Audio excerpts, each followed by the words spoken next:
బాగుండాలని చెప్పి సమ్మక్క సారలమ్మల ఆశీర్వాదం కోసం ప్రార్థన చేయడం జరిగింది. సమ్మక్క సారలమ్మ అంటేనే మరి వారి జాతి కోసం నిలబడి పోరాటం చేసినటువంటి వీరవనితలు. గోవిందరాజు పరిగితరాజు ఆ వంశంలోని గొప్ప సైనికులు. మరి వారి స్ఫూర్తితోని ఇవాళ ఏదైతే తెలంగాణలో నీళ్లు, నిధులు, నియామకాలు అందరికీ అందనటువంటి పరిస్థితి ఇంకా ఉందో, 12 ఏళ్ల తర్వాత కూడా సామాజిక న్యాయం అందరికీ దక్కనటువంటి పరిస్థితి ఉందో, ఈ పరిస్థితులలో ఖచ్చితంగా తెలంగాణ జాగృతి పిలుపునెత్తుకొని తెలంగాణ జాగృతి అందరి పక్షాన కూడా నిలబడి పోరాటం చేస్తుందని తెలియజేస్తుంది. Thank you. చాలా మంది ప్రజలు ఇలా వేదాభిప్రాయాలు ఏర్పాట్లను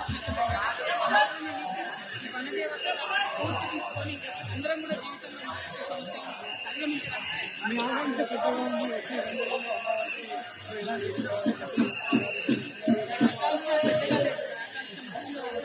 తెలంగాణ